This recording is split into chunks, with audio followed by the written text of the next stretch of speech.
जड़ में जो है कीड़ा काट लेता है तो पौधा सूख जाता है और ये ऊपर जो पत्तियां हैं वो जो है कीड़े उन्हें चूस लेती हैं, तो वो जो है पत्तियां सूख जाती हैं। पत्तियां जो है ये जो है कीड़े चूसे हुए हैं तो ये पत्तियां टेढ़ी पड़ जाती हैं। ये आप देख रहे हैं, ये जो फसल उड़द की बोई गई है ये करीब करीब जो है 20 दिन की हो गई है। तो काफ़ी जगह देखने को मिला है कि तमाम जड़ काटने वाले कीट इस फसल में आ जाते हैं। इसके अलावा पत्ती में रस चूसने वाले कीट आ जाते हैं। चूँकि मौसम का उतार चढ़ाव चलता है, इस वजह ये तमाम समस्याएं आती हैं। तो यहाँ सघन खेती होती है, यहाँ लाही के बाद लोग उड़द मूंग की खेती करते हैं अथवा आलू की खेती के बाद जो है उड़द मूंग की खेती करते हैं। तो ज़्यादा खेत की सिंचाइयाँ जहाँ होती हैं वहाँ इनकी बीमारियों का प्रभाव ज़्यादा बढ़ जाता है। तो जैसे हम लोग ये दलहनी फसलों की बुआई करते हैं तो इसमें काफ़ी हमारे किसान भाई बीज शोधन नहीं करते हैं और न ही बीज उपचार करते हैं। क्योंकि बीज शोधन करने से एक FIR सिस्टम है, यानी बीज शोधन पहले फंजीसाइड से करना चाहिए, फिर इंसेक्टिसाइड से यानी कीटनाशक दवा से करना चाहिए और फिर उपचार राइजोबियम कल्चर से करना चाहिए। तो इस तरह यदि किसान भाई बुआई के पहले बीज शोधन या बीज उपचार कर लेते हैं तो करीब 20-25 दिन फसल में ये सारे कीटों की संभावनाएं खत्म हो जाती हैं। लेकिन अब किसान फंजीसाइड और इंसेक्टिसाइड और कल्चर के झंझट में नहीं पड़ना चाहता है, न उसकी पहुंच से ये हैं। कहीं इंसेक्टिसाइड मिल गया तो कहीं फंजीसाइड नहीं मिला, या फंजीसाइड इंसेक्टिसाइड मिल गया तो राइजोबियम कल्चर नहीं मिला। तो हम आप किसान भाइयों को बता दें कि ग्रीन प्लैनेट ने PPST नाम से ऐसा एक जो है बीज शोधन और कल्चर युक्त प्रोडक्ट तैयार किया है, जिसमें फंजीसाइड भी है, इंसेक्टिसाइड भी है और कल्चर भी है। तो जहाँ किसान भाइयों ने इसका उपयोग 3-4 साल से करना शुरू किया, वहाँ साधारण जड़ को नुकसान पहुँचाने वाले कीट या रस चूसक कीट की संभावनाएं बहुत कम हो गई हैं।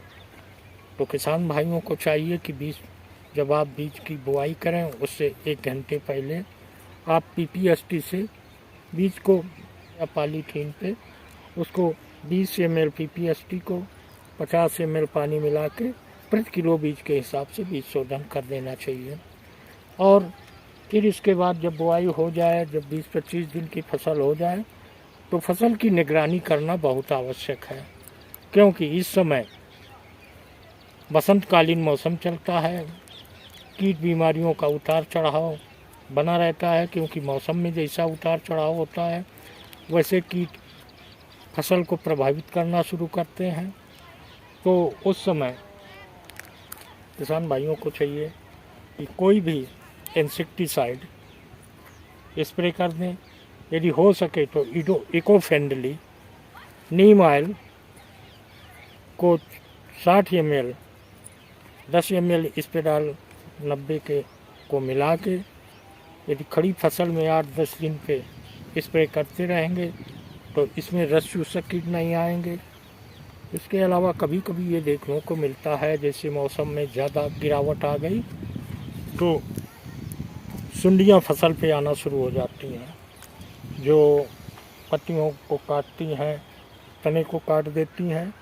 तो उनके लिए पेस्टोहिट एक इको फ्रेंडली बहुआयामी कीटनाशक है।